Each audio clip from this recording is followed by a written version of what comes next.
Hi, this is Joey Cee, and I'm making my first Toronto mic. Your first Toronto mic what? Preview? Your first Toronto mic appearance. Interview. Luckily, this is not improv tonight. Okay, Joey, let's get into this, buddy. Let's do it. That's okay. You passed the audition. Toronto. I'm in Toronto where you wanna get the city love. I'm from Toronto where you wanna get the city love. I'm in Toronto like we wanna get the city love. My city love me back for my city love. Welcome to episode 1829 of Toronto Mic'd, an award-winning podcast, proudly brought to you by Great Lakes Brewery. Order online at greatlakesbeer.com for free local home delivery in the GTA. Palma Pasta. Enjoy the taste of fresh, homemade Italian pasta and entrees from Palma Pasta in Mississauga and Oakville. Visit palmapasta.com for more. Fusion Corp's own Nick Iones. He's the host of Building Toronto's Skyline and Building Success, two podcasts that you ought to listen to. RecycleMyElectronics.ca. Committing to our planet's future means properly recycling our electronics of the past. And Ridley Funeral Home, pillars of the community since 1921. Joining me today, it's improv expert. Just kidding. This is my new friend, FOTM Joey Cee. How you doing, Joey? Great, buddy. I'm happy to be here, and I'm hoping you're having a Happy New Year. Happy New Year to you. What's the last day I'm allowed to say Happy New Year to a guest? Done. Today. Today. January 5th. Okay. I remember a Curb Your Enthusiasm, and I'm pretty sure Larry David said January 7th. But you say, Joey Cee says... No, but January 6th is the Epiphany, so we're actually on the 12th day of Christmas today. Okay. Drummers drumming. Okay, today the drummers... I got drumsticks here, Joey, if you want to borrow them. There you go. Okay. How often do people meet you by singing Joey by Concrete Blonde? Like, Joey. Not very many. No, am I the only one who thought that that's the natural greeting for... I do get the odd reference like Pal Joey from the movie. Wait. That's my Pal Joey. What movie is that from? From the movie Pal Joey. Oh, you know what? What year approximately are we talking about? Sinatra. Okay, so... Way back, before you. Before my time, but lot of movie. I just watched It's a Wonderful Life, so I'm not afraid to watch a movie before my time, but I should look up Pal Joey. It would have been after that. Okay, probably 50s? Yeah, 50s. Okay, because It's a Wonderful Life, I think that's 41. Actually, it was around 47, just after I was born. Oh, what's 40? Yeah, okay, you're the expert, Joey. I'm glad you're here, but I want to say hello to an FOTM who said, Mike, you need to chat up Joey Cee. Do you know who I'm talking about? You were mentioned to me by Dave Charles. Dave Charles. How do you know Dave Charles? Oh, we go far back. He's been in the business as long as I've been. We were all in radio, back in the 60s and 70s, especially in the 60s. I was music director of CKFH Radio, and he was, I think, in Belleville, and then he was in Hamilton, and then he ended up at Chum. Right, and at some point, he helps launch the mighty Q107. He sure did, and so did... I didn't launch it, but I was part of that because I had Record Week, the newspaper at the time, and we were around, so we were supporting Q107 when they first started. Okay, we're going to cover a lot of ground, Joey. I'm going to need a bigger hard drive here because I was kind of digging in, and I'm pulling some audio and this and that, and, the simple question I want to ask you off the top, for those who don't know the name Joey Cee, is what do you do for a living? I make people happy. Okay. I like you already. That's my job. Everything I do is to put a smile on somebody's face and help them out in whatever direction they're going. And along the way, you've been involved in music, both as a performer, as a promoter, you mentioned a program director at CKFH. I've got a bunch of questions about the music director. My apologies. Who was the program director when you were music director? It was a guy by the name of Gary Plant, who I didn't get along with. Okay. Is Gary still with us? No, he's not. Because that's the 60s, man. That's the 60s. I was at that radio station actually from 67 to the end of 69, and I actually joined the station The last time the Maple Leafs won the Stanley Cup. And that was a great year because I was part of that parade, because the station I was working for was CKFH, which was owned by Foster Hewitt. Okay, of course. And we were the hockey station. Right. So we were a big part of that big celebration. Well, a couple of notes strike me here, and then I'm going to blow your mind with a little audio. But Bob Pulford passed away today. Oh. So we've lost another really? member of that last Stanley Cup team. Oh, well. I know it happens. It happens. Shout out to Really Funeral. I'm scared to look at my Facebook every day. I never know who's next. As long as I'm not on there, I guess I'm happy. Well, you're here in the basement. Thank you. That means you're still with place to us. be. But just this program is sponsored by a funeral home. Yeah, so okay, don't go there. But you look. So one of the things about Dave Charles, and I want to say thank you to Dave because I know he's listening. But thank you to Dave for saying you got to talk to Joey Cee, because I'm digging into Joey Cee, and I'm like, I do need to talk to this guy. Dave knows, he knows Toronto Mike, but Dave Charles, I know he's in his 80s, but the man looks younger than I do. Do you know his secret? I have the same secret. Okay, but how old a man are you? I'm just turned 79. Oh, you know what? You and Dave are drinking from the same fountain of youth. I think we are. Oh, is that Dave? That's probably Dave saying. Okay, let's see. So I'm going to blow your mind with a piece of audio, but that's okay. I'm just going to shut this thing off. I was going to say, if that's a call you want to take on the air, depends who's calling you, right? No, it's not a collecting thing, so I know that. Okay, take your time there. I'm going to play a clip from CKFH. So really? It came to my attention. Thank you to radio consultant and correspondent Mark Weisblatt for this FYI. But it was 25 years ago this week that Zoomer 740 launched. Just a fun fact, right? Next year, by the way, CFRB hits 100. That's a milestone. Well, I've seen that go through a lot of stages, yeah. I think Dave Charles launched that station, too. Close, Doing math over here. But okay, so 25 years ago, Zoomer 740 launches. The first morning man on Zoomer 740 passed away shortly after the launch of Zoomer 740.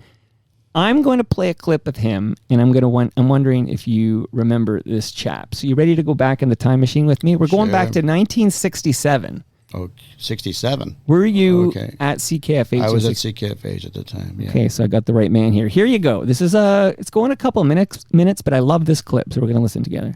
Well, Bonnie and Clyde are ready for you, but are you ready for Bonnie and Clyde? Well, you better be, because they're arriving this Friday, the end of this week, at these famous players' theaters: the Imperial, Yorkdale, Golden Mile, Runnymede, Willow, the Capitol, and New Toronto, and the number 5 and TP Drive-In Theaters. Afternoon drive, with the good sounds on number 2 radio. Centennial Survey number 7. Yeah. Okay, let's see how long. Hold on here. I think we come out of this song in a moment here. Bear with me. Here we go. Benton Wood on 1430. Give me a little sign, sweetheart. 2 minutes before 4 o'clock in number 2. In baseball, in the National League, after 5 innings, it's St. Louis 4, Chicago 2. In the American League, after 5.5, it's California 3 and Minnesota 2. Checking the weather forecast now for Toronto. Mainly cloudy tonight with showers and scattered thunderstorms. So, boy, Wednesday, cloudy with showers and much cooler. Wind southwesterly 20 to 35, shifting Wednesday to northerly 25 to 40. The low tonight, 58, 8 degrees higher than our low last night. And the high Wednesday, 62. Outlook for Thursday, fair and cool. Right now, the barometer reading in Toronto, 29.78 inches and falling. Winds from the south-southwest at 22 miles per hour, gusting to 33. Relative humidity, 51%. And our temperature down 1 degree in a seesaw thing in the last couple of hours, 71. The Toronto Weather Radar report for this hour shows showers in Parry Sound, Sudbury, and the North Bay area, which is all right if you don't live in Parry Sound, Sudbury, or the North Bay areas. This hour on the Big Kahuna Show, you'll hear more music than anywhere else in Ontario. CKFH, still number 2. Still number 2. What are your thoughts as you listen to that? Well, Tom Fulton was great, the Big Kahuna. I love that guy. And we spent a lot of time together because, he'd be there starting the afternoon show. And he at the same time he also started a hair salon on Yonge Street with his wife or his girlfriend at the time, and he used to cut my hair all the time. Wow. And the weird part is that up until then, my hair was basically curly at the times, right? Wavy, you know? And I always wanted to get rid of that. So it was him or his girlfriend. They straightened my hair with some kind of an iron, and it never went curly again. It was Really? straight. Yeah, I don't know. I always remember that actually happened. So that was that. Everybody had a side job, right? Right. Side hustle. A side hustle, and that was one of them. And the Big Kahuna, everybody had a name, and it was a family. When we were at CKFH, all the best guys were Don Dane or John Donaby.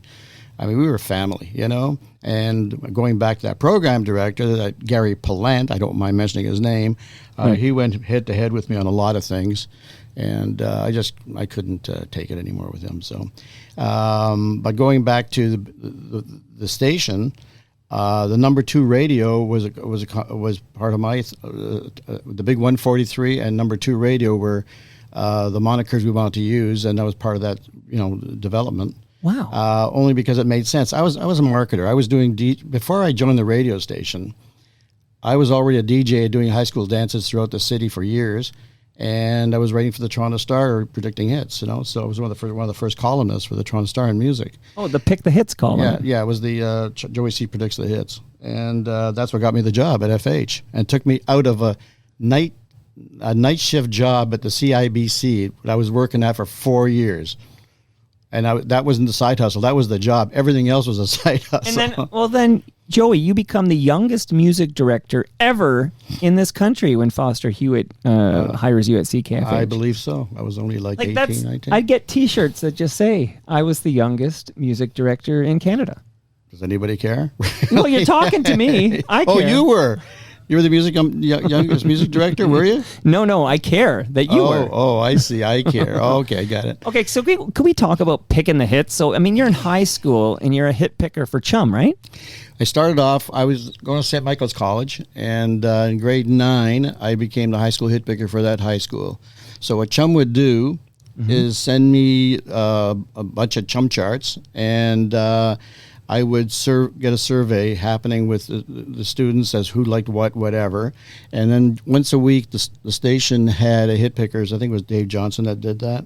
And he'd bring on a different, he would mention the different high schools and what their big record is or whatever, that kind of thing. So that got me interested right away because being a hit picker, I went to the Chum hit picker parties where I met the Beaumarks, Bobby Curtola, that was back in 1959, 60, that was just the cusp right there. And I just stuck with that. And then when I left St. Mike's, I went to Western Tech, and I took the commercial course at Western Tech, and I became the hit picker for that school. And not only that, I was bootlegging records, selling records to kids of records they couldn't get their hands on. Because I had a lot of contacts in Buffalo, and people were I was into R&B a lot. Right. So R&B records were hard to get, and I was able to get them, and I'd sell them to the kids in my school as well as doing the hit pickers. But all this, you're still a teenager. I'm still a teenager, and while I was doing that, I was also getting prepped for this career by doing by doing the church dances up at the Junction, which was just north of the Western Tech, right? Well, my two of my kids went to Humberside Collegiate. I know this area very well. So I went to Western Tech, right? And my church was St. Paul's, the Apostle Church on Dundas. It was Little Malta, Maltese, right? So that's you like the Pastitsis? Oh yeah, 6 and 6. All in all, they're great. I just ordered some Malta last Bake week. Shop, man. I walk by it every week. I ordered some last week, actually. Well, shout out to my first best friend, J.K. at St. Cecilia's. Oh, cool. I remember St. Cecilia's. Joe Cee, who later I found out it's supposed to be Cheney, but for my whole life we called him Joe Cee. Oh, yeah? Proud Maltese guy who introduced me to the Pastitsis. Yeah. And shout out to that Jumbo Burger, man.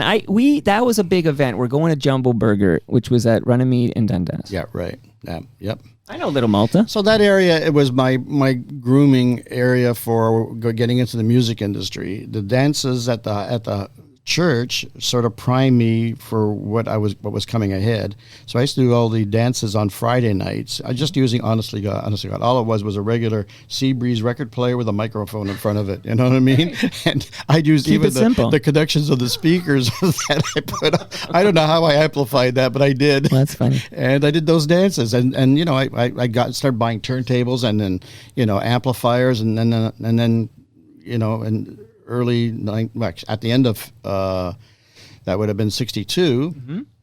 I was going to turn 16, and I did what everybody should not be doing, is quitting school because you're 16 now, right? And that's exactly what I did. And you know, I was a good student. There's no problem there. I was a good student, but I guess I had ADHD back then because, you know, I was always all over the place and doing things. I was never diagnosed, but I'm sure I was, right? Sure.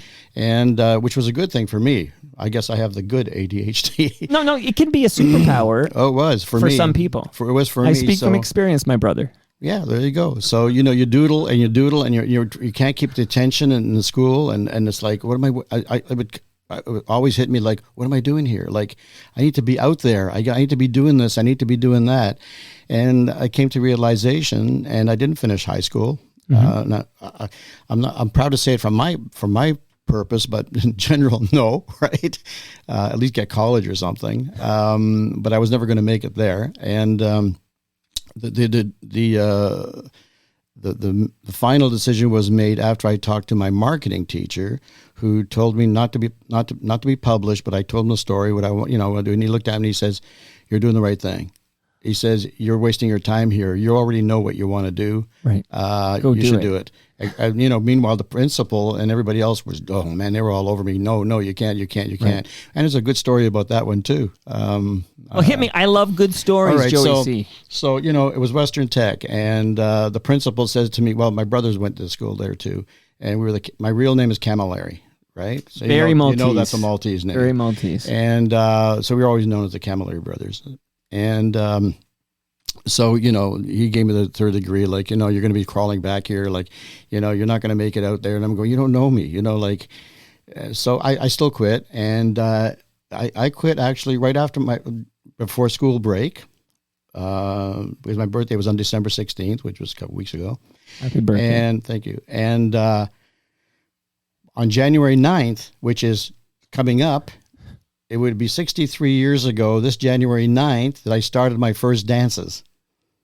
That was my first ventures and my official entry into being a professional DJ or being in the music business. So I labeled January 9th, 1963 as the day that I started in this business professionally. Okay, is this Canadian Bandstand 63? Yeah, it is, yeah. Okay, listen, because, you know, I've done my homework here, okay? So here's what blows my mind, because we haven't even got you to CKFH yet. Oh, we're not even there yet. But we've got you, just a recap here for everybody following along at home. Already as a teenager, okay, you're the hit picker for your high school, multiple high schools, but you're the hit picker for Chum. You're writing a column for the Toronto Star, pick the hits column. You're now starting up Canadian Bandstand 63, which is you DJing dances at all high schools across this wonderful city. Well, I started doing these dances at the 3-Star Dance Club at Euclid College in Little Italy. Back then, it wasn't really Little Italy. It was just, you know, it wasn't that great. but they had this dance hall with a dance studio upstairs, and I rented the studio from the hall from the studio, and the studio's cousin was Louis Malia, who was part of a band I did a lot of work with, and they're also Maltese, nearly all of them. And so we started there. So I say it's professional because I spent my money to rent a hall, do the printing, put up all the posters, do all the promotion, which I actually teamed up with CKEY at the time and JP Finnegan. And, was Dave Mickey there? Yeah, he was actually. and that was, you know, that's ironic because I was doing stuff with Chum most of the time, and now I'm doing it with CKEY. Competitor, right. So they were the ones promoting me, and I was promoting them at the dances. So the idea of the whole dance was to mimic American Bandstand, and the structure of American Bandstand was to have people dancing, and it's school kids, and they have at least one artist coming and performing, and just basically that's it. Except they had cameras. I don't have cameras, so I had to make it look really good on this stage. I mean, that was the beginning of me creating event, pizzazz, right? Yeah. So I teamed up with a friend of mine who went to the same school, but I just met him after I left school. And his name was Dave Alexander, and we used to call him the professor because he knew all the electronics. He knew all that stuff, right? And so we teamed up as Joey and the professor on these dances, Canadian Bandstand. So I figured, okay, I've been doing some of these dances at the high schools, but now this is another level, and I need to start working and getting stars into the hall and being guests.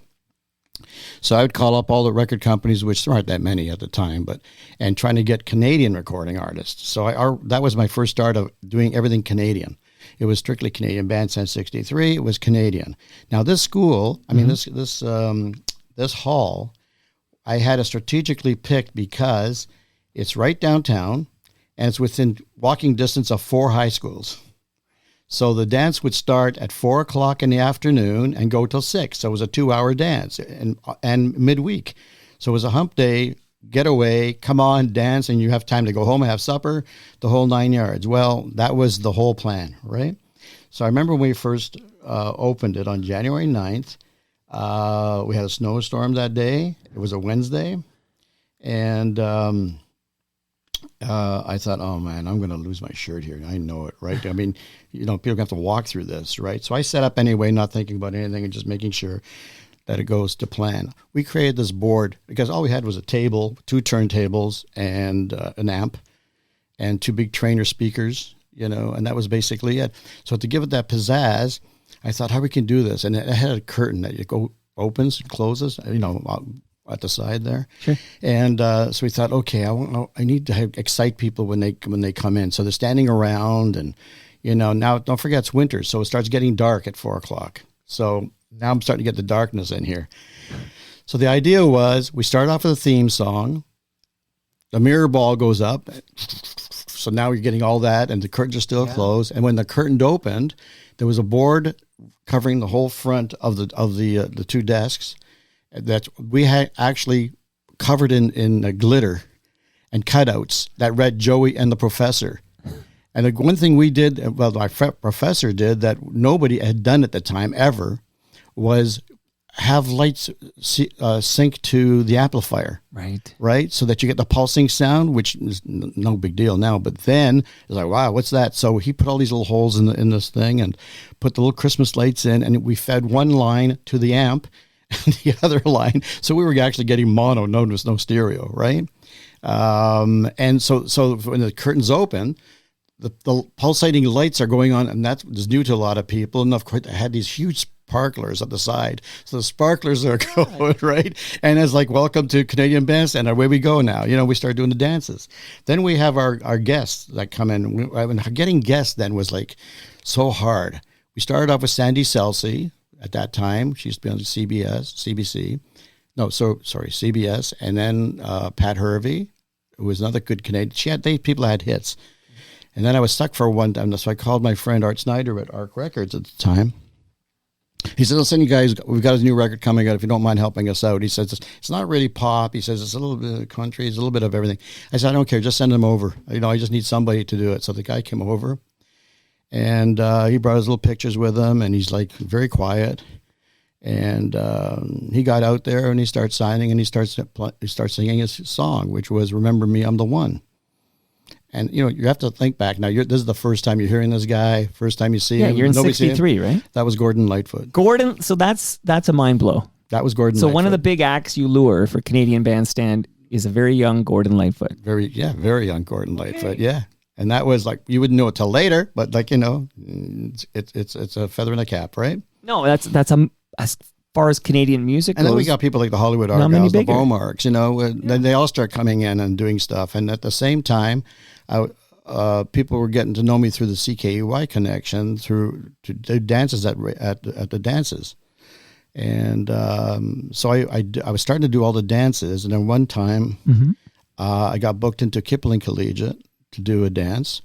And Frank Teskey from the Toronto Star, I said, look, I'm going to come over. I want to do a story on you. And he goes, okay, fine. So he says, but I want to do it at one of your dances. I goes, okay. So he comes over to Kipling Collegiate. Is that Lakeshore Collegiate now? LCI? No. Kipling is on. It's up north. It's on the Westway. Westway, gotcha. Okay. I don't think it's even called that anymore. I think it's another school altogether. Right.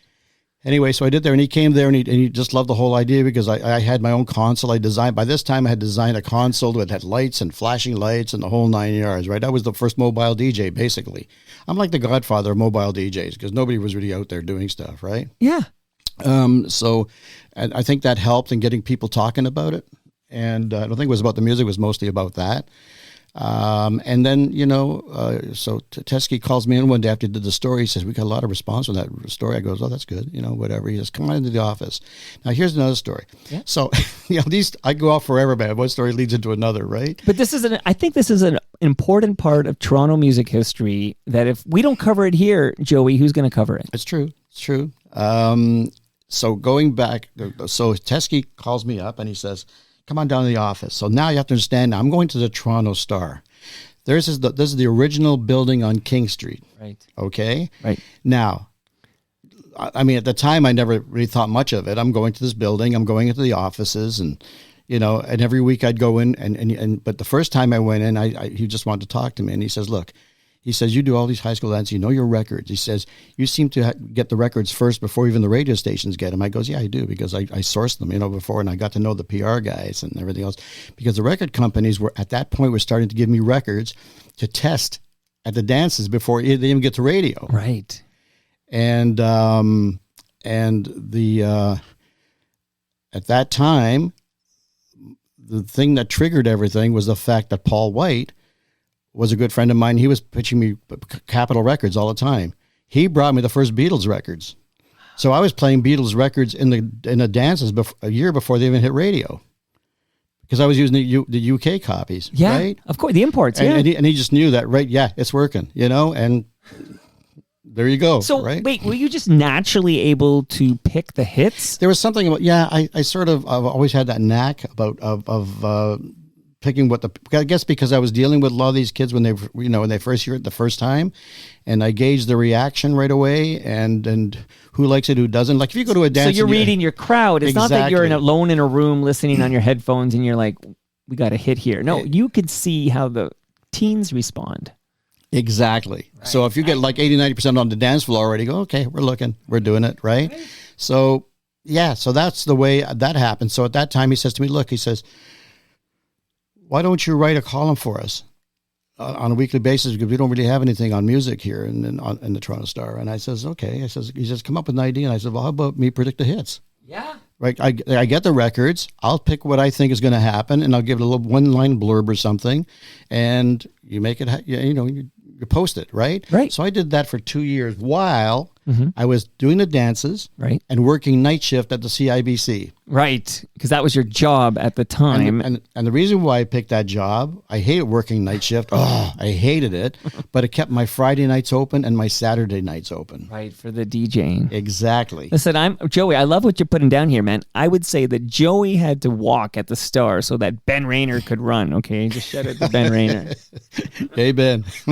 He's listening, don't worry. But they do columns. I was doing columns. No, it was just a simple listing. I just want to work Ben into the chat, who do I know who covered music for the Star? Oh, yeah, FOT and Ben Rayner. There were quite a few people. So who do you remember who covered music for the Star? Back then? Back in the day. Well, I'm trying to remember that far back. Yeah. Okay. I can't remember. I remember Peter Howell doing it. No, that was later, much later. That's when I'm coming Most of the people I know were back in the 60s. I'm just a kid in the here, 70s, Joey. In the 80s, right? Yeah. In the 70s and 80s, you'd get, Peter Goddard and those kind of people. Peter Goddard, absolutely. But back then, I was the only guy doing that. But this is what when people ask me why did I stick with it, I goes, well, it's perseverance, and something's going to happen. You just feel it, right? But you don't know what is going to happen. It's like going into the music business. I knew I was going to go into the music business.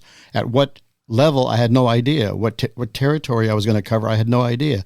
I just knew it had something to do with music. So I got on that train and I rode it, into wherever I could get it, and I got off at the stops. So, well, I got questions, Joey. So obviously, I do want to talk about you as a performer. I don't even think we referenced the fact that you also are a musical performer. You're not just a promoter or a DJ or a hit picker. Yeah, I mean, I segued into different kinds of, you're wetting your beak and everything. Yeah, and I wouldn't say a performer because I didn't really like live promoter, but just like a studio musician. No, I was a singer. Yeah, singer. And I had like 12 records out. Yeah. And the irony of all that is, here I am, not a performer, but a singer. And the dream for any singer or any band for that matter was to get on a major label and blah, blah, blah, do all that.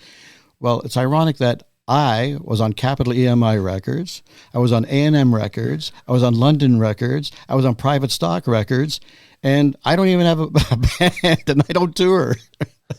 So, that alone, you're like didn't make sense to me. An enigma wrapped in a riddle here. So, and you would also record under different handles, right? I would. And that's because I was working in radio a lot or magazines. And so I couldn't really come out and record because it would be conflict of interest. Not really conflict of interest. No, I don't care. I create my own thing. Let me play my own music here. Yeah. Joey Cee. So I tried to keep it as low level as possible. At the same time, I want to make sure that whatever I recorded, whatever I picked to record, or whatever I did, it did something on its own merit, not because it was Joey Cee. You know what I'm saying? It was just, that was great. It happened, right?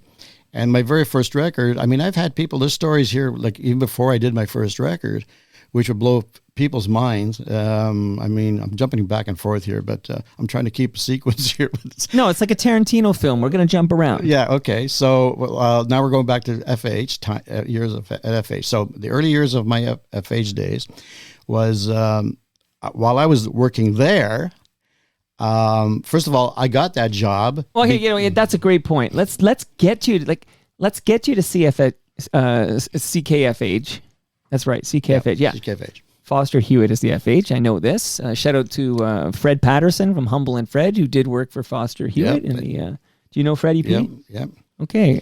Good relationship with Freddie P? I don't know him that well. I mean, we've known him. Cross paths. Yeah, cross paths. Okay. So how, you get a tap on the shoulder after DJing a set or something, and they're like, Joey Cee, you know how to pick the hits. We need you at CKFH. No, what happened was I was doing the night shift. And same time doing the dances and writing for the Toronto Star. That was the trio right there. Then I got a call one day from Ron Hewitt at CKFH Radio. And at that time, up until then, they were like a jazz station, and they were just going to change format. And they were 1400, right? Am I wrong? 1430. But weren't they 1400? Maybe that's before your time. What's that? There. Like before they moved to 1430. I do believe that station was 1400, but that's probably before you get there, so it's irrelevant. I know it was 1430, so a big one at 43. For sure. And he called me in for a meeting, and he says, how would you like a job here as a music librarian? And I goes, okay. I didn't even ask how much, nothing. I just know night shift, goodbye, I says, yeah, I'll take it, right? Any job, as long as it has to do with music. He says, well, we have a music director, not a music director, a librarian, Susan Taylor, who was also a recording artist at the time on Yorkville Records. And I said, sure, I'll work with Susan. So I went there and I started working there. I quit the job. Great. That was a big relief right there. And then, I figured, well, this is the train I was waiting for, right? And unfortunately, Susan and I mean, she was great. I love her, but at the same time, we had different thoughts of how to run a record programming system, because I've been doing it for myself for like years. And I remember that right now, there's that time, no computers, no nothing, So it was a job. Like people say, oh, you must just pick record. No, it's not like that. It's like it becomes a really daily grind, but you love it, right?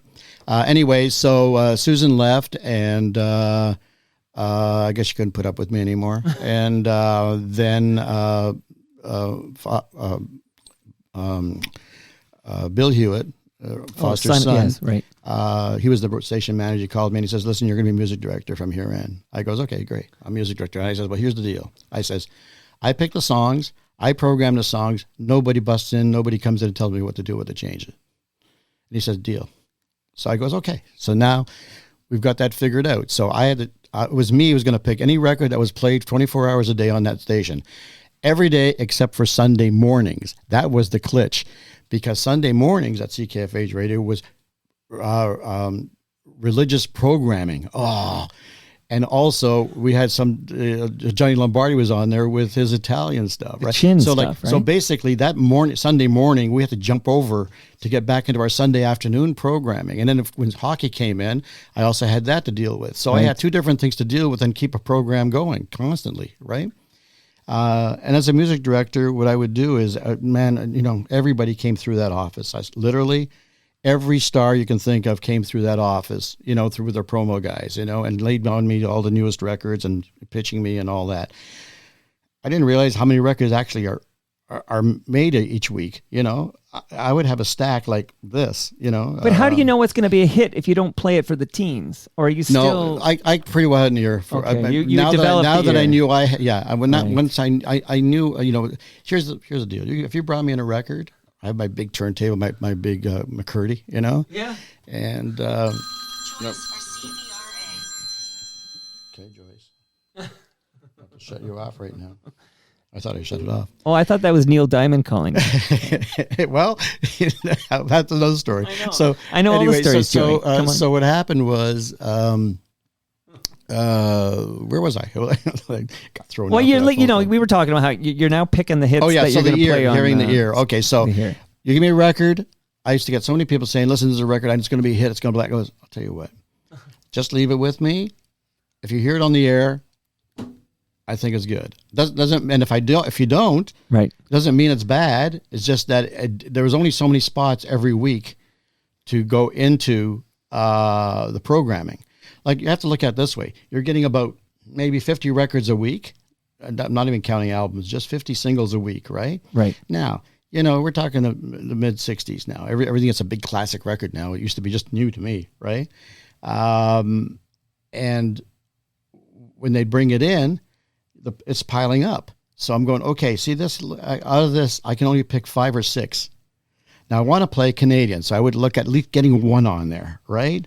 So whether it was the Guess Who or whoever, I'd get it in there. But the other ones, I mean, you got a lot to choose from, everything from Motown stuff to, Stax to whatever. And so it was tough to get on the air back then. But I did my best to help people out, but I also had to go by the merit of the actual record. And the bottom line is I'd play the beginning of it for about 5 seconds, intro, center, end. That gave me a whole idea of what that song was going to be like. So it's got to grab you off the me. get-go. There's a tip. Now, the big top 40 stations, I guess, at the time is you got 1050 Chum, right? You got in Hamilton, you've got 1150. What's that? CKOC. Yep. And is it CKUY? Are these the big... CKUY was not there anymore. Not there anymore. When I was okay. So are you listening to 1150 and 1050? Nope. I didn't mean to talk over you there, but I'm curious, what artists or songs did Joey Cee break in this market? Okay, for each one is a story. Okay, well, pat yourself on the back. I got to hear these jams that you're kicking out and breaking in Toronto. All right. Well, let's see. There was about a dozen of them in a period of 3. You should be kicking out these Joey Cee jams here. Yeah. Well, let me go back to one before I even talk about those. I'll tell you one good story because at the time when I was music director, I was also the house MC at the Embassy Club in the Village. And they would have big artists every week for the whole week. Everybody from Gladys Knight and the Pips to Fats Domino to Jerry Lee Lewis to Sylvia to you name it. They all played that place, right? Well, the one that had his first full week gig was Neil Diamond. So I spent a week with Neil Diamond, every day, literally every day. Because in the evening I would meet up with him. And eat upstairs at Steak and Burger because they had a Steak and Burger restaurant up there. Right. Harry Rosen's where it is right now, but it used to be a Steak and Burger there. Right. And I would have supper with nearly every one of them, that's how I really got the contacts going with all these major stars and their managers and their record producers. That's where it all really started rolling. Anyway, with Neil, we'd have supper, and then he'd come down at lunchtime because he had nothing to do. He didn't know anybody in town. He'd come down to the station, and we would go up the street about half a block to this little Italian place, and we'd just shoot the shit all afternoon. Like, there was no schedule, you know what I mean? So I got to know him well enough that then I started doing some shows with him. I did Hidden Valley as his MC. I did Coliseum. I did a bunch of other ones, right? We just liked hanging out together. And actually, in the evening, sometimes I would drive around and help him get him deals on his leather jackets. He was looking for leather jackets all the time, so I would help him go get deals at the different places. So that was a nice tight knit little friendship thing I had going on. The fact that I started recording later on all came from his excitement about me even mentioning it, because I have to tell you this because the stories won't be complete. Yeah. Because I would, during our lunch period at one time, he asked me what I'd like doing. And I says, well, I'd like to do this. I'd like to record it sometime. I'd like to have a record out. He goes, can you sing? I goes, yeah, I used to be in a choir, and I've done the odd thing. Well, the St. Michael's Boys Choir is world renowned. Yeah. So, yeah. I know that. I'm a Michael Power grad. Yeah, I remember the St. Michael's Boys Choir. Go. Come on. Our mortal enemies. And he says to me, he goes, well, what's your real name? I mean, what name would you use? I goes, Joey Cee. And I goes, what's your real name? I goes, Camilleri. He goes, I'd use that. And I go, nah, I don't think so, right? So he started talking about that, and he says, what song, do you have a song in mind? Mm-hmm. And I says, actually, yeah. I goes, it's one of yours. And he goes, oh, okay. He goes, what song? I says, it's a song you recorded called You'll Forget, which I believe was the other side of Girl, You'll Be a Woman Soon, or Girl. It was a B-side. He goes, yeah, he says, we were going to release that as a single, but we made a couple of mistakes in there that I wasn't happy with, so we just put it as a B-side. He says, you know what? If I'm in the area, when you're ready to go recording it, I'll help you out. I'll help you produce it. I go, okay, yeah. Whatever. Okay, yeah, sure. That's as far as that went. You know what I mean? Because he broke out. He broke out like after one more record. He was like, done. Quit Sweet Caroline, all those came out. No time for lunch with Joey Cee. He broke out when he had Brother Love's Traveling Salvation Show. That's when he broke out, and you couldn't even get near him after that. Right. So yeah, and then shortly after that, I was in New York, and I went, which is going to lead to another act, which goes to the Gold Record Act. Mm-hmm. I was in New York with Ed Preston from RCA Victor. Ed says to me, he says, come on, listen, I want you to come down and listen to this new group that's Dunhill Records has just signed up, and they want you to figure out, what they want to know if you like the act and if you can help, play the record or whatever. I goes, okay, I'll take, go down, all expenses paid. Ed pays for it and all that, and we go down. That was what I call my magical night. That one night, is in memory as one of the best nights ever. Like, so much happened, and it was, I'm talking about starting at around 10 o'clock at night till 7 in the morning. That one, lots of stuff happened there. Going back to Neil Diamond, I was in a restaurant. We were so hungry after the whole thing at Steve Paul's Scene. And we're at this diner in New York, and it's one of those bright light diners, like delicatessen type. And it's 3 in the morning, and you can hardly see outside because of the glare. And we're sitting there. There's about 4 of us sitting there, and I hear bang, bang, bang, bang, whoa! And all I could think of was in mafia shootings, whatever. I didn't know New York that well. I just what I know from what I know. And his bang, bang, bang goes. He's waving for you to come out and see him. I goes, who is it? I goes, I can't make it out. He looks like he's carrying a guitar case.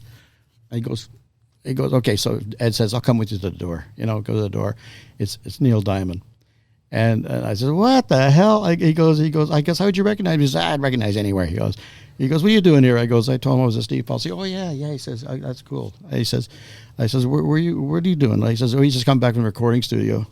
They just finished doing another recording, and he says, here, you might give me your opinion on it. I'll give you. He gave me a little demo, right? It was it was Brooklyn Roads. He just finished recording Brooklyn Roads, and anyway, that's an amazing thing that happened that in my memory, right?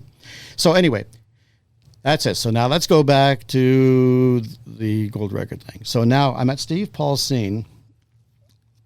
I don't know if you know who Steve Paul was. He was the one that started Blue Sky Records, which he had, Edgar Winter and Rick Derringer and all those guys, right? Right. Down at Hartman. And all I knew about this club was what I heard through the grapevine, that this is like the place where everybody hangs out, blah, blah, blah, blah. And I goes, great, beautiful. And it's in the village. And so I go in, and I'm at the bar because the band isn't on yet. And I have no idea who this band is. It's a brand new band. And I'm at the bar, and I'm sitting with this guy who's like getting pissed, drinking. And we say, yeah, you're from where? From Canada. Oh, you're from Canada. I go, oh, yeah. He says, I bet you're not even playing my record. I goes, nobody's playing my record. I goes, I don't know who you are, and I don't know what record you're talking about. He goes, well, what's the record it's called? He says, it's Early Morning Raid, unless you're Tim Rose. No, we're not playing. He goes, I'm Tim Rose. And I goes, whoa, okay. Here's a good start, right? Even though he was half pissed, right? So while I'm sitting there, Rick Derringer walks by. Joey, what the hell? And Jeez. Don't forget, Rick Derringer was the McCoys. Right. His cousins and brothers, like the Zeringer brothers, and Rick Derringer was Zeringer, right? Right. And he goes, what are you doing here? I goes, oh, I'm here to see this new band, right? He goes, oh shit, you got to hang in, man. Like, you got to come and see us. We got this new album called Human Ball coming out. And I go, yeah, okay. Well, right now I got to listen to this band. And I goes, oh, okay. Because he says, well, here's my number. Call me. So Rick says, give me a call before you leave New York. And I goes, okay, fine. So now here comes somebody else I know, and it's Jerry Edmonton, and then Goldie McJohn, and I goes, what the hell are you guys? I goes, I can't believe I had to come to New York to even catch up with you guys, because now you have to understand something. These people, Goldie McJohn and all these guys, used to be the Sparrow in Toronto. Used to be Jack London the Sparrow, then they were the Sparrow. Well, I used to do guest singing with them throughout the whole village area, constantly at the Chez Monique, at Purple Onion, all these places, right? So they were like really good friends of mine. We really knew each other well. The last time I saw them was I did their going away party at the Chez Monique in Yorkville before they went to play Arthur's in New York City. And then they got signed to Columbia in New York City as the Sparrow, right? And they put out an album, didn't really do that great. And then they disappeared. I go, so what happened to them? I just thought, well, maybe they broke up or something, right? Well, here I'm seeing this new band called Steppenwolf. There you go. I was waiting for it. Steppenwolf. Steppenwolf. Remember, at the time, though, what's Steppenwolf? Another band, another name, right? You don't know, right? Right. So they said, Joey, why don't you let us know what you think of what records what songs you think we should release or whatever. I said, listen, I was flown down here by Dunhill Records to be introduced to you. Now I'm introducing you to Dunhill Records because they haven't even met them. Right. And I'm going, this whole thing was so weird, right? And so I listened to it. I thought, oh man, these guys have really changed, and it's unbelievable what they've come up with, right? And so after the gig, and I says, who was it that came up to me? Nick, and he goes, well, so what'd you think? He goes, I go, what can I say? And John Kay thought, well, you got an opinion? I goes, well, it's all positive. He goes, what song do you think would make it? I goes, Born to Be Wild. There you go. And then he says, what would be the other one? I goes, Magic Carpet Ride. Yep. 2 for 2, Joey Cee. And I thought, okay. And I goes, I just left it at that, right? Yeah. So the next week I got the album in, and the single, it was Born to Be Wild. And I goes, okay, I like the record because I like the record. I got it. Now, how am I going to do this and play the record? And I know I don't know basically, I don't know this band. I've got to play this record. So I did. And I kept playing it, and I was waiting for Chum to pick up on it, and everybody else across the country, even in the States, nobody. Mm-hmm. Wow. And here at the time, you have to understand something. The only communication we had between radio stations in North America was through the quarterback, the Ted Randall quarterback. Every Monday we got these tip sheets, which were like 10 pages, 20 pages of, mailed to us. And it breaks down all the different radio stations and music directors and who they're playing, who they're not playing. And mine kept coming up as Born to Be Wild, Steppenwolf, and nobody was following me. And then slowly they started to pick up on me. They goes, well, Joey's playing it. Like, well, I kept thinking, why isn't Chum playing this? And Chum only goes by sales. There ain't no sales, so they don't do that. I was wondering if maybe it's a little hard. What's that? Like a little hard. Like Born to Be Wild is kind of a hard song. It was in line. Okay. It was in line. But the thing is, that was the difference between FH and Chum. Right. Is that they followed the charts and they followed things, and I didn't. I broke records. I played what I wanted to play. You're on the bleeding what edge. I thought was what it should what should be happening here. So anyway, I played it and I kept playing it. By the time I had it number one for me, it was just starting to pick up all over the States. Right now, the help I had was with Rosalie Tremblay and Frank Gould in Montreal and Kevin in Hamilton. We were like the quartet. So if all four of us went on something, they would all go and boom, boom, boom, boom, it would just pick up. Rosalie would take it over because it would go into the States, right? So then boom, boom, it would just pick up. So we would always sort of bounce off each other. What do you think? And I goes, yeah, I'm going to do it. I'm going to do it. Okay, we did it. So that's how most records happened, back in Canada.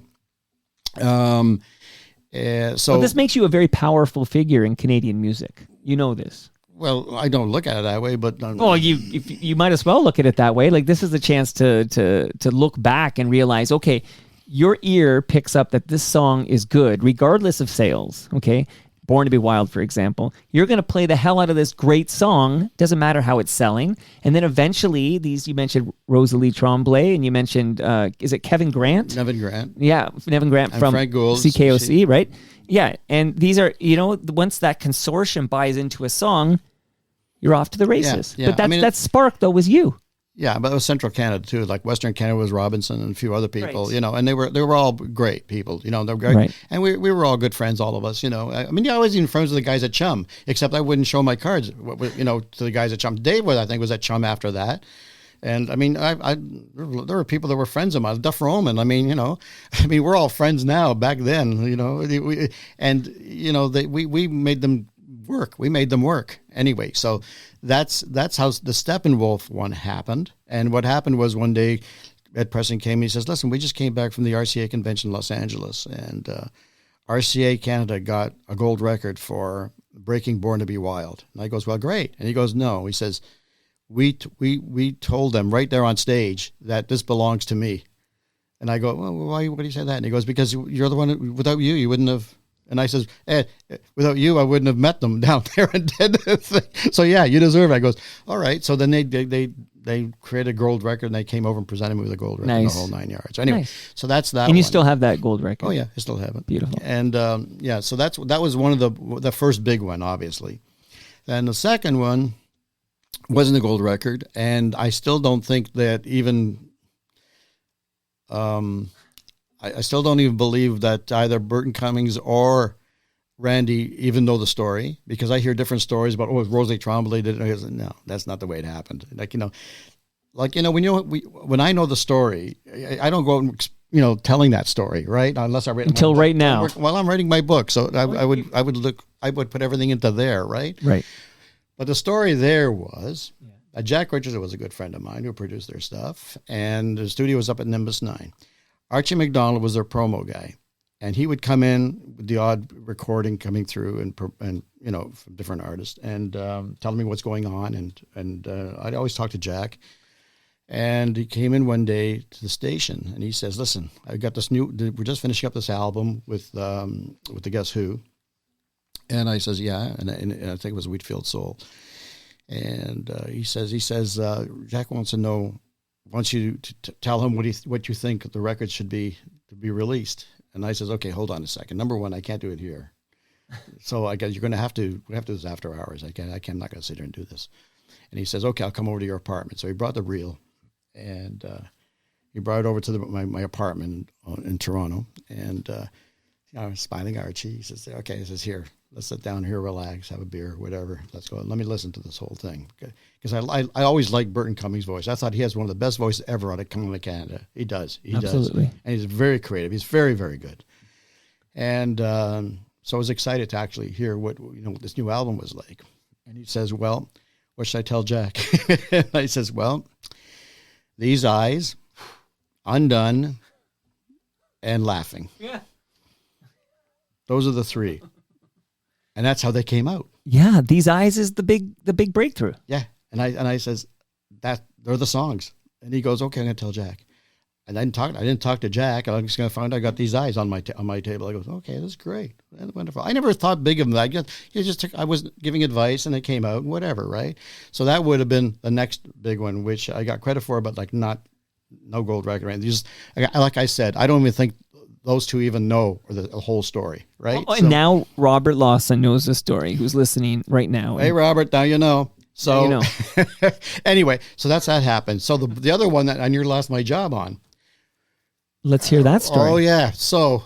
Wait, yeah, I want that story, and then I want to give you a couple of gifts because you gave me a gift. But let's hear that story. Okay, so this one here, Gary Pallant was the program director. This is where we came to heads, man, like big time. And it was towards the end of my leaving. And he says, I didn't like what he was doing. He's an American coming in, and his office was next to mine, so I can hear him listening to demo tapes from different jocks. And I'm going, these are all American jocks he's listening to, man. I'm going, what the hell? And then he'd be besting the balls of all the other jocks on the air now, right? I remember when John Donaby got fired. I know when Don Daynard had the ultimatum of either do this or do that or leave. I remember I says he was breaking up the family. He was breaking up the family. Those are two legends. And it was pissing me off. Yeah. And I thought, okay, you know what? I do not like what you're doing, and I know what you're doing. You're just going to change over the whole thing and Americanize this whole station, right? That's what you're trying to do here. And you're firing the guys who had the highest ratings. Like, what's wrong with you? And anyway, so we never got head to head. So anyway, as a music director, I get the records, I play them. It's none of his business, and he thought he had power over me. And I goes, I don't give a shit. No, I have a standing agreement with Bill. So, right. You can go, And anyway, so I don't know, somebody came in and brought me a copy of Je t'aime, which was the French version, which was banned nearly all over Europe. Right. And that's all I kept hearing about the song was it's banned. It was never released in North America. And I says, let me hear this record. And he goes, yeah, listen, here it is. And so I listened to it and I went, oh, I got to play this. And I'm listening to like Jane Birkin and Serge, right? Yeah, and I she go, just passed away. And I listen, I goes, why aren't they playing this? Like, what's the problem with this? Okay, it's suggestive. That's it. It's suggestive, right? And I go, but what are the lyrics? But I'm not French. So what I did was I said, I called my guys at the French radio station, CBC Radio French. I said, translate this thing for me. I said, have you guys heard Je t'aime? He goes, well, we heard about it. I goes, I'm sending you over the copy of this. I'm just taping it. I'm not giving you the copy, but I'm going to tape it, sending it over to you. Tell me what the lyrics are. So they come back to me and they goes, well, it's nothing really. It's I love you, and it's you lose it in translation, And I goes, so you're telling me there's nothing really bad said in here, like not swearing or nothing? Nothing explicit. No, it's all just suggestive. And I went, okay, thank you.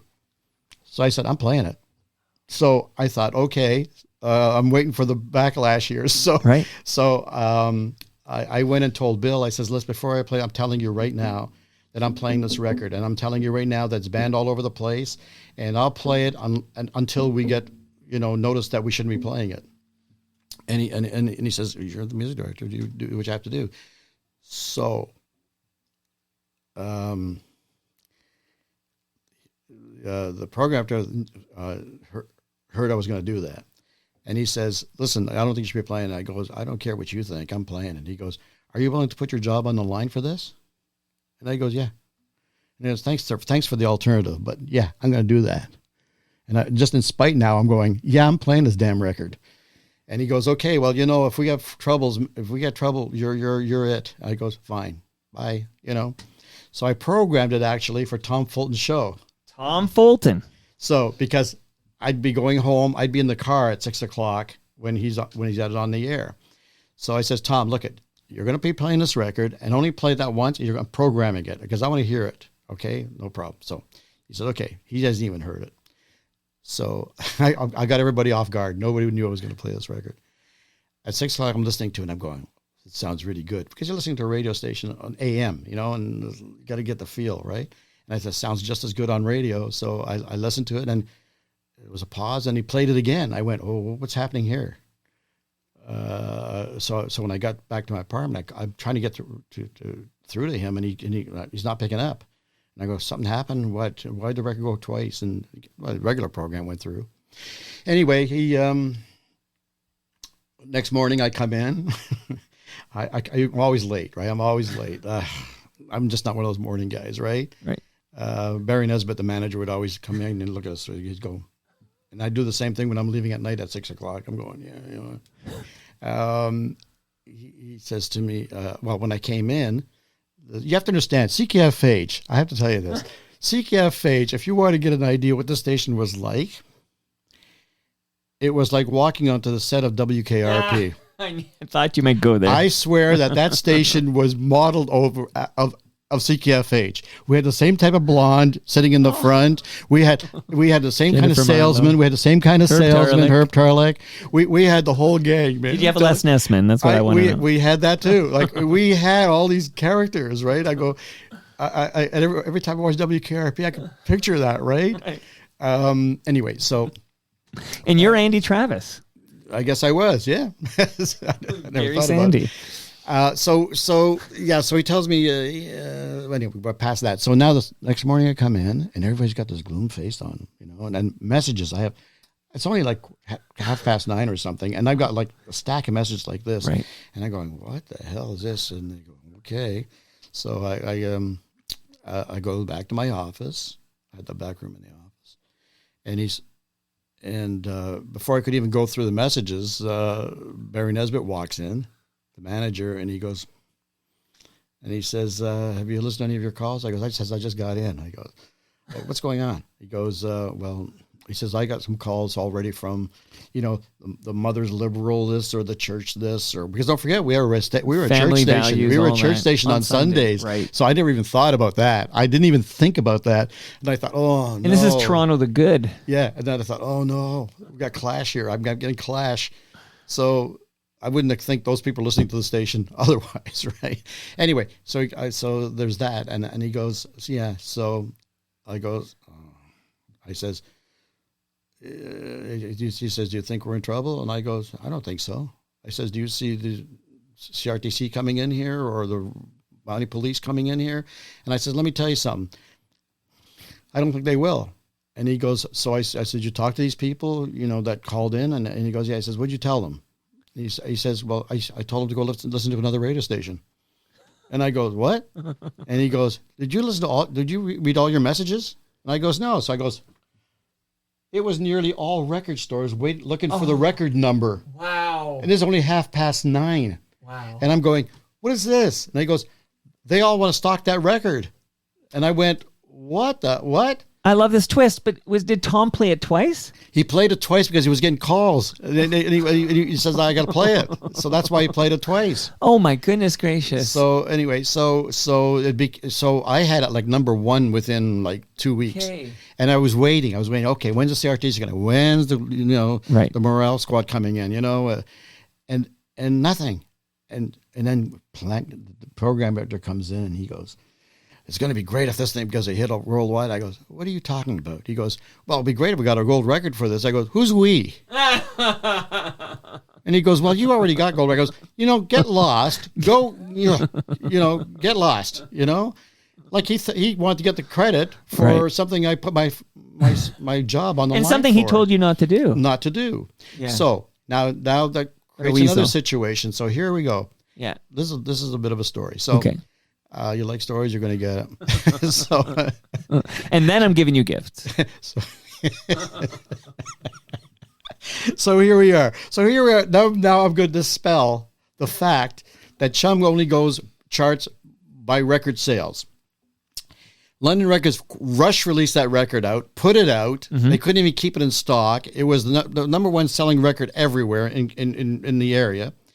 And no number one on nothing on Chum. Chum was not playing at all. They wouldn't even touch it, right? And it was already number one on my charts, right? So I thought, okay, so now it's being reported all over North America that I'm playing this record. So other stations in the States tried to do it, and they got hit by the FCC. So they all got scared and they didn't play it. Right. We were the only ones that were able to play. Well, remember it. they took Louie off the air because they thought it was suggestive. Yeah. It was just made up words. That's all it was. Yeah, right. And so I said, okay. So Anyway, we made it a hit. It was big. It was number one. We played it, ran its course in the whole 9 yards. But in the meantime, I get a call from my friend Don Gooch at Motown Records. Now, Don Gooch used to be our engineer at CKFH Radio. Okay. He is now the engineer at the studios at Motown. Right? So he says to me, Joey, what's this record that you guys are playing? I goes, well, you should tell him. He goes, yeah. He says, man, I wish we could do something like that here. I goes, why? Well, I don't know. What do you want to do? He goes, what about if we did an instrumental of that record? Would that work? And I goes, well, if you did the breathing, maybe it might work and whatever. And he goes, no, just because people know the tune, right? They know the tune. And I goes, all right, then put out an instrumental version of it. He goes, because he says, now I'm in charge of the Rare Earth label and we're looking for something new, right? And I thought, well, I says, why don't you put it out and give it a different name, and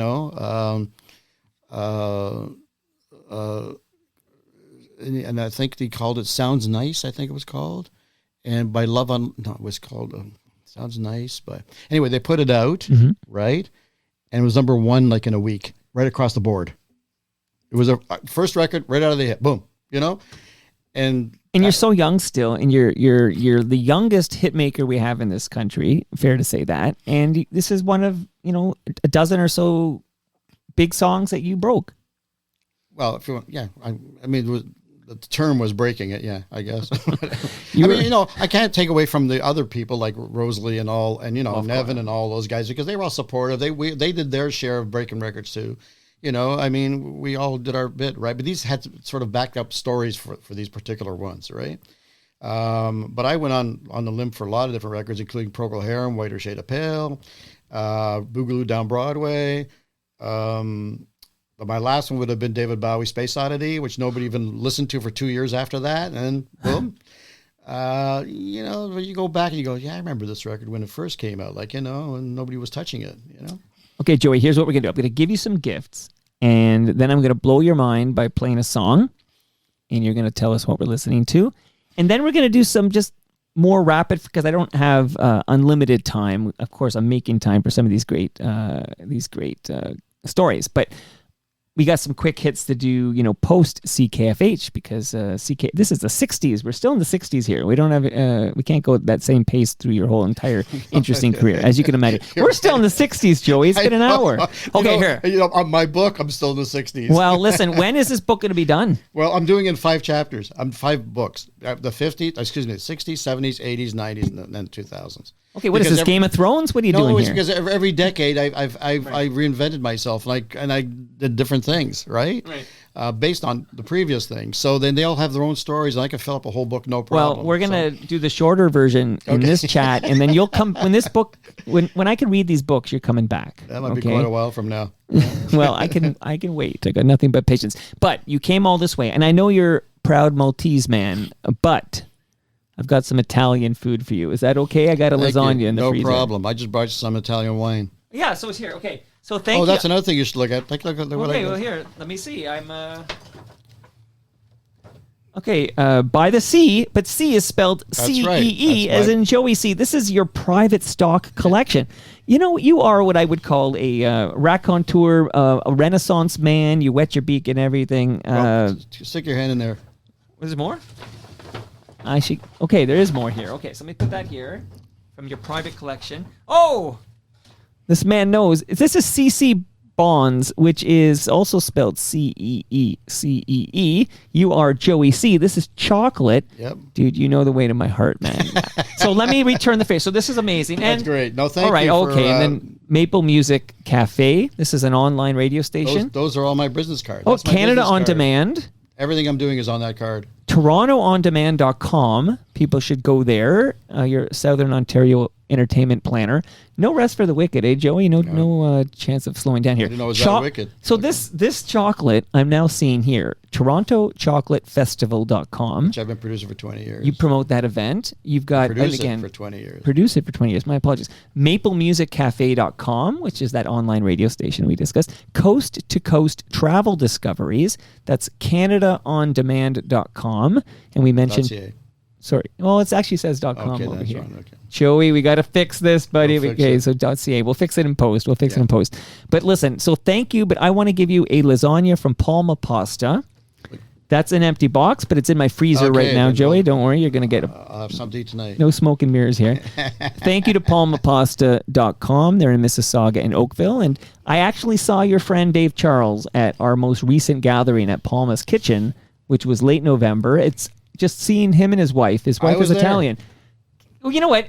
I was there, but I couldn't get to you because it was so packed and you had so many people on the stage. You were there. You know, Joey, Dave told me you were coming, and I actually thought until this moment, I just thought you couldn't make it. You were there. I was there. I came by. You should have kicked, you know, It like was when too George hard. Costanza had It to... was really hard to do. It was a busy day, There was a lot right? of people. Yeah. It was crazy. And plus, I was a little problem with my tinnitus, so it was starting to. It was like getting really. Yeah. Well, did you get a free meal from Palma Pasta? No, I just got there. Wait to see you on check out and talk to Dave, and that was it basically. Okay, well, thank you for being there. It was great to see Dave there. I got him on the mic, and it's good that we can finally do this. So, in addition to the Palma Pasta lasagna, I have fresh craft beer for you from Great Lakes Brewery. So you give me your wine. This is from my private stock, okay? Fresh craft beer brewed right here in Southern Etobicoke. Much love to Great Lakes Brewery. Also, quick piece of advice. I don't know, do you still DJ? No. No, you've retired from the DJ. No more, ones and twos. But if you have any old cables, old electronics, old devices, don't throw them in the garbage. Go to recyclemyelectronics.ca, stick your postal code in there, and then find out where you can drop it all off to be properly recycled. Joey Cee. And I wanted to give some love to Nick Iones. He's got a couple of great podcasts you should listen to. I was going to say Life's Undertaking. That's actually the Ridley Funeral Home podcast. The Nick Iones podcast. But speaking of Ridley Funeral Home, this measuring tape is for you, Joey Cee, courtesy of Ridley Funeral Home. I hate to ask what we'll be measuring. What would you like to measure with that? Joey, what are you doing there? What are you doing here? Please. Okay. But Nick Iones has a great podcast called Building Toronto's Skyline. He's with Fusion Corp. He has another podcast called Building Success, and he's visiting Friday to record some new materials. So thank you to all the partners of Toronto Mike. And of course, there is an opening because we had a seasonal sponsor. We're now in January. So if you're interested in joining the family here, I'm Mike at torontomike.com. Let's make some magic happen. I want to play a song. Well, okay, so why do you leave CKFH? Because I had an ultimatum. I just couldn't get along with the program director, and what happened was I happened to just have an appendix attack just before Christmas, and I was laid up for like a week or two. And I went into the station just because, my concern, I want to make sure everything was in good shape, and everything was running smooth. I walked in and the place was a mess. It was turned upside down that they just, just went crazy with this thing. And Palant walks in and he goes, listen, I need you to put together the top 100 of 69 or 68, whatever it was, 68, I think. And I go, are you crazy? I go, no, I'm not doing that. And he goes, it's your job. I go, I'm not even supposed to be here. I'm supposed to be home. I'm not taking orders from you. And he goes, well, you got to do, that's your job. And I go, oh no, don't tell me he's going to pull this off now, right? So I waited, and so of course the manager calls me in, and he's sitting there, and he goes, okay, listen, you guys can't seem to, and I told him, I basically ripped into him, and he says, you two can't get along, something's got to happen here. I says, what do you want to do? You want to fire me? And he looks at me like, Barry didn't want any of that stuff, right? And the guy goes, well, why don't you just quit? And I says, no. I says, why don't you fire me? And he goes, you want to be fired? You're fired. I goes, good, thank you. First of all, it was at the end when all the jocks were pretty well gone. It wasn't fun money anymore, you know? Right. And I was looking for something new anyway to go to. I had no idea where I was going to go to, right? Which worked out as a good thing, actually. Right. So he says to me,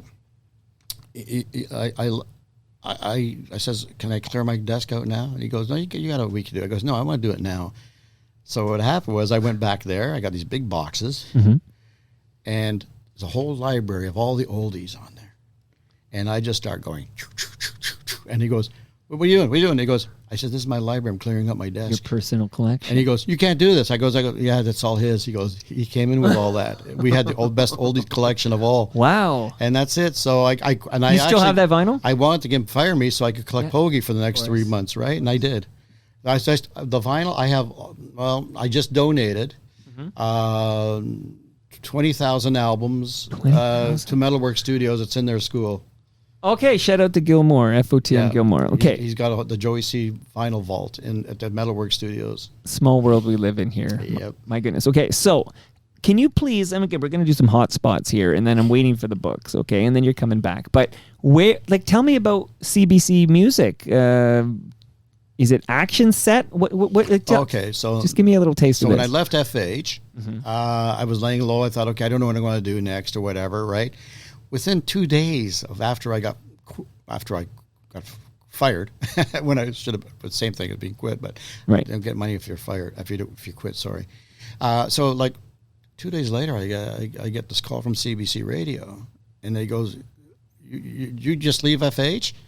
And I went, well, I said, boy, word sure gets out fast. He goes, oh yeah, everybody knows. I goes, holy, I didn't even tell anybody, you know? He says, no, we know. He says, why don't you come in and talk to us? I goes, for about what? He goes, just come on in.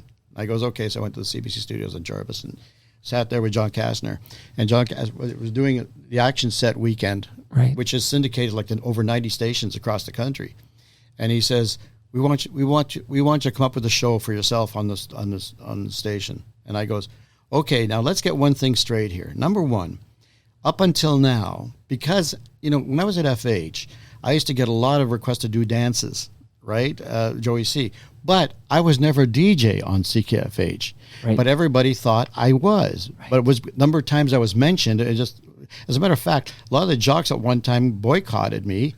And they went, you know what, Joey's getting all the bookings because we're not getting as much bookings and because he's booking himself. I goes, no, I'm not doing that. And I had a track record already. Right. So what they said was, I said, you know what, you guys do the bookings. So they did that for about a month, and they says, Joey better do it again because they keep asking for him. So I goes, okay, great. So I guess I got this thing at CBC, and CBC says, well, you have your own show. And I went, okay. I go, what do I do? He goes, come up with an idea. And I said, okay. So I says, I believe in the Canadian music. They don't have much of a chance to do a lot of stuff. They don't have many openings unless you're in the States. And I says, I want to start, I'll do a 1 hour show called Music Canada on Joey Cee Presents Music Canada. And they liked the idea. I says, I only interview Canadian artists. I play Canadian music and all the new stuff. This is not an oldie show. It's just a mixture of everything. Right. And they went for it. They said, yeah, great. So I was on there for over 2 years, every Saturday. And this is the first time you're actually, hosting you're broadcasting. This is your voice. Yeah. Yeah, so on the radio. Yeah, and that came out 2 days after FH, which I had no idea what I was going to do next. So, and that started Music Canada, and then I published a chart that was distributed in 90 stations, and blah blah blah. I just went on into publishing. Well, here, so let's again. Well, we're going to get you back for a deeper dive into some of this, 70s and beyond, and I'm going to blow your mind with a song in a moment here, but. You mentioned Q107 off the top, and we talked about Dave Charles. So you produced High School Confidential. Right. But not the song. No, not the song. You weren't with Carol Pope and Kevin Staples in this deal, because that's a line they had to edit for radio. Cream my jeans. Carol Pope. You got to clean that up for Chum FM. Okay. All right, but then so that's your role in at Q107, and just a couple of quick hits here. But you co-hosted CBC TV's Music Hop. Yeah, I was a guest every once in a while with there, Jay Jackson and a bunch of others. And don't forget, Alex Trebek was the main. Was it Alex Trebek and then Dave Marsden? Yeah, I think so. Yeah, it's funny because we talked about Mickey earlier. Yeah, and Alex was first. Yeah. Okay, I feel like there's been a lot of Marsden on the mind lately because there's a CFNY doc debuting tomorrow on TVO. Oh, great. Marsden's all over this thing. So it's like a love letter to David Marsden. Dave's a real good friend of mine. He actually... He had his office right down from my office at Carlton Street. We were subtenant. Amazing. But again, small world, but it's all Marsden all the time over here. Okay. And you would pop on a bunch of stations, right? Doing like radio reports. I don't know, CKFM, which is 99.9, became Mix 99.9 at some point. I came up with a concept because I reached my lowest after I folded Record Week. I left Record Week. About 4 months later, I was working on my mom's basement again, where my studio was and everything. Right. And when I went to I went for a trip to Washington to do a little bit of business, and the place burnt down while I was gone. So I lost everything. Literally everything inside that house went. Oh my goodness. So I lost about $500,000 worth of records, equipment, you just name it, everything. Did you have insurance? So, no, it was back then. You're not supposed to work out of your house, So we had insurance that my mom was covered and the house was covered, but for me, I'm dead. Nothing. Jeez. Anyway, it's a long story, but the thing is, It's awful. so I went for a dry spell for about 4 years, like nothing, no work, nothing. I didn't even have a car. So it was my lowest point. So you know me, I just have to bounce back and think ahead, and away we go, come up with something else. You're a visionary. But I always just said everything is for a reason when it happens, and I always thought there's got to be a reason for this. Like I don't know why, I have no idea. But about 3 years later, I realized what the reason was, and that was it took me out of the music industry into the entertainment industry. Two distinct things, right? Right. Entertainment includes music, but music doesn't include entertainment. Russian dolls. So I started working with nightclubs. I got some breaks where I start working with some nightclubs as their PR people, as my PR guys, as a PR person. And at one time, I had like 8 clubs going at the same time, and I was making a lot of money there. And I thought, holy crap, this is great. And then one day, I just had this idea because I brought the idea of publishing and broadcasting and clubs all together under one pot. And I went, what we don't have is like these clubs are advertising on these dance stations or, dance music stations. But you never know what happens on the weekend. Like, okay, on Friday, on Saturday, blah, blah, blah. Monday comes, it's done. Nobody knows what's going on, right? I goes, no, I'm going to change that. So I really started the first remote reports, basically on all genres. By starting the Hotspots network and the Hotspots reports. And what I did was I basically had a team of 4 reporters, 2 supervisors, 2 limousines, and every Friday and Saturday night on CKFM, the mix at the time. Well, it wasn't the mix yet. It was CKFM 999. Right. And they put dance music on Friday and Saturday night. So starting at 7 o'clock to 1 o'clock, we would be going from one club to another every half hour, reporting live and giving the listener a 1-minute recap of what's happening at this club that we're live at, what's happening at this club in the West End and the West Club in the East End. We're giving like traffic reports. How long's the lineup? What's their feature tonight? Who's the guest tonight? What should you look out for? Basically, it was an actual report. It was a traffic report for nightclubs. And after I did it with CKFM, who believed in my concept, and it kicked off in September 85, and it just took off. And the bottom line is that I was producing that segment, right? Right. And it had nothing to do with the station, because the deal was you give me 2 minutes, an hour to sell. I will provide you with that service, which will be we're promoting you. Right. And they liked that idea. So I goes, okay. So I sold this, I was selling like 28 clubs every quarter, and they were sold out every time. So after the first time I went, okay, this is working. So I took that concept and I took it to LA. Woo. And we were on Power 106 Los Angeles, the #1 radio station, just starting up. And then we went from there to Hot 103 New York City. And then we went to CKMF Montreal. Well, it's Hot 97, right? Yes, 97, yeah. Okay. And then they were both Emma's broadcasting stations. And then we took it to Montreal on CKMF Montreal and to Magic 102 Buffalo. It's like I had 5 cities, 5 stations going every weekend, total of 30 reporters, 10 limousines running around, and covering a total of about 150, 200 clubs every weekend.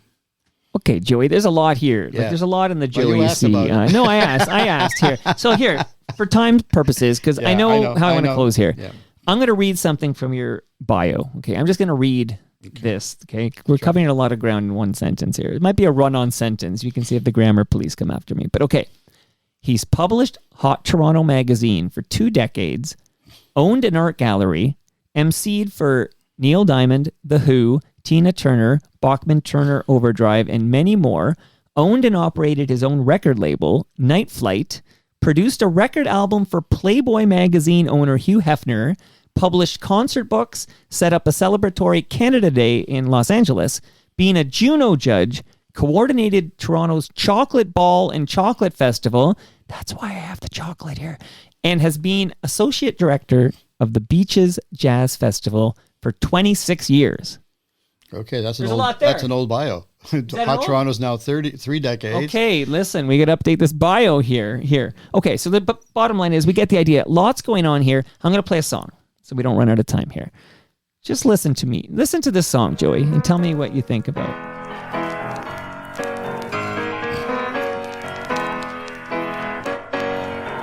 I remember December, coldest night of the year. Just a few weeks to Christmas, and all I shared were tears. I remember December, when the whole world cried. Nothing stayed but the memories after the music died. All he wanted was a chance to make our dreams come true.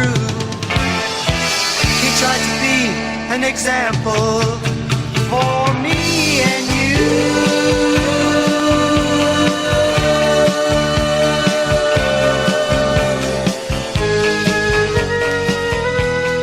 Whose voice am I hearing singing this song, Remember December? A young Joey Cee.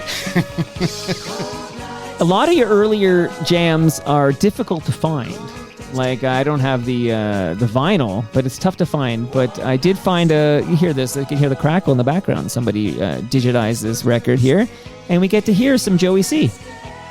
Some of them are available from different countries. I've had records released in England and Australia. I even had to buy them just to find them. But they're out there somewhere. They're out there somewhere. And this song is about John Lennon. It is. I wrote that right after he died, basically. I was really moved by everything that was going on. And for some reason, I just came up with that whole tune and that idea, and that the fact that it was winter and, it was one of those things that's going to be remembered. Sure. And we were in the studio. I was producing the Toronto Jive Bombers at the time at actually Moses Neimer's studios, Thunder Sound. And I had Patricia Dahlquist singing. I had Paula. I had a bunch of different people in the background. So I thought, wait a minute, I got time here. I thought, let's put everybody together. Let's see if we can come up with something. Barry Keane, Gordon Lightfoot's drummer, was on there. Well, here's some John. I hate to say his name again, but he's a sweetheart. But David Marsden, I believe, was with John Lennon during this bed-in. Yeah. And Donaby too, maybe? Yeah, and I got the album signed by John Lennon in bed. Jeez. And shout out to Jerry Levitan, the teenager. Oh, good old Jerry. Jerry lives in this neighborhood. Does he? Oh, yeah, he was at that TMLX event at Palma's Kitchen that you popped into. I really didn't recognize a lot of people. Well, it was busy room there. Busy room. This section here, this is from the concert here at Varsity. And, of course, that was from the album. And Yoko Ono approved me to use that. Anyway, so that was the story on that one. And you would hear that one on the anniversary just shortly after that. Every anniversary for like 10 years, they would play that. Yeah. All right, so my final question, because, again, we can't cover your entire life. It's sort of like watching Forrest Gump. It takes a couple hours to do that, okay? But never heard of that one, okay. Big question for you. Where is the Mississauga Music Walk of Fame? It's at Centennial Park in Port Credit. Okay, I bike to Port Credit all the time. Right behind the library. Right. Okay, and there's on the walk. I do, and there's like a playground there. Right next? Yeah, right. That walk that's right in front of the playground. I'm gonna go check it out because you, my friend, have been inducted into the Mississauga Music Walk of Fame. I'm there. I'm stoned right there. Jeez. Okay. Well, I got to take a photo of that when maybe later, maybe next week. But I thought we'd close with Walk of Fame chat real quickly here on our way out here because you nominated Norman Jewison for his spot on the Walk of Fame on Hollywood Boulevard. Correct. And you wanted to do a Walk of Fame in Toronto. I did, and because I was so involved with the operations in Los Angeles with Hollywood, and I knew how they do it. I knew what the protocol was and all that, and I really thought, well, we don't have one in Toronto. And the one thing I did, realize from day one was we can't do it outside. It's got to be inside. We have winters. They don't have winters. Right. That's a big difference. And anyway, I had the idea. And you can check it out. It was registered back 10 years before the actual Walk of Fame happened. And I couldn't get the mayor at that time, Art Eggleton, right, to endorse it. but I already had the place to put it in. I already had Where was going to be the place? right inside Eaton Center across the walk, right through. That would have been the perfect place for it. Yeah. Nope, because Art Eggleton had a little walk or whatever star thing at the Sky Dome, which he was involved with, and that put the kibosh on me doing that. So the Eaton Center said, unless you get his support, we can't do it. I didn't get his support, so we couldn't do it. Couldn't do it. So there you are. 10 years later, it comes up like a whole new idea. Yeah, really? Okay, whatever. So you had all this experience. I'm always ahead of the game. Yeah, but it's neat that finally you got into a Walk of Fame. Like Joey Cee finally recognized in a Walk of Fame. And now I'm on the board of directors for that. You're on the board of directors, and let's not bury the lead, Joey Cee. You're now an FOTM. You're a friend of Toronto Mike. You joined Dave Charles in this esteemed list. This is a great club to be in. The late, great John Donaby's in this club. The aforementioned David Marsden. A lot of people you know and love are in this club, and I'm glad to have you here, Joey. It's a friendly gathering. It's a friendly gathering. Ooh, how was this for you? Do you think, was there one story that you were driving here and you're like, I got to tell this story, and now that I'm playing you out, you're like, oh, I never got to that story? No. Or did you cover all the hot spots? 1,000 more. There'll be 1,000 more. Just, you touched upon a couple of good ones. Well, do you want to take any credit for the, what's the Robert Plant Sea of Love, Honey Drippers? Well, Do you want to take some credit for that? A little bit. Not much, but a little bit. Again, I was in the studio recording a group at the Grange Studios out in Pickering there, and we had extra time, and Freddie was the singer of that band. I said, listen, why don't we put a song together that you and I used to sing before, and Sea of Love we used to always do, as a classic. Yeah. And I thought, let's do something different. I want to do it different because I like the whole soft part of it, right? So it was always hard, come with me, Yeah. And I said, give it a soft feel to it, and but bump it up with the guitar. So we did that, and so we shopped it, and Private Stock picked it up, and it did really well. The weird part is, I'm at Medem one year, and I just happened to go into the Private Stock booth, and remember that came out as the Puppies. The group was called the Puppies. Mel Shaw was going to produce it and create cartoon characters and the whole 9 yards. It was going to be like the Archie sort of idea. Shout out to Andy Kim. Yeah, great. Hi there, Andy. So this would have been the same idea, but never came to fruition from that point. But one thing I remember the most was I walked into a Private Stock, and I says, he says, I'm on your label, and he goes, what? Yeah, he goes, Joey Cee, and I goes, no, he says the Puppies. I said the Puppies, and he goes, Sea of Love, and I goes, yeah, you're the singer. He goes, yeah, and he was so excited about it. I go, whoa, okay. He goes, you know what? He says, I'll tell you something. I'll tell you who liked that song, and I goes, who? And he goes, Jeff Beck. And I go, Jeff Beck? I goes, yeah, he's on our label too. I goes, well, how would Jeff Beck? He goes, I was playing it one time in the office, and he happened to come in, and he didn't know who that was. He liked the guitar break and the way we did the guitar, and he really liked it. And I goes, okay, that's cool. It's nice to know. You like that, right? Well, go fast forward 2 years later or so years later, I'm listening to this TV, and MTV is on, or one of the TV channels, right. And I'm listening to Sea of Love, and I'm going, who the hell is that? And it's the Honey Drippers. Yeah. Jeff Beck. I love that we closed with that because that's not a coincidence. We're not stupid, Joey. That's not a coincidence. And that brings us to the end of our 1,829th show. Go to TorontoMike.com for all your Toronto Mike needs. And Joey Cee, JoeyCee.com. So JoeyCee.com. That's where you go for all your Joey Cee needs, whatever they may be. Much love to all who made this possible. That's Great Lakes Brewery. Don't forget your beer, Joey. Palma Pasta. I've got your lasagna in the freezer. Nick Ieni's, RecycleMyElectronics.ca, and Ridley Funeral Home.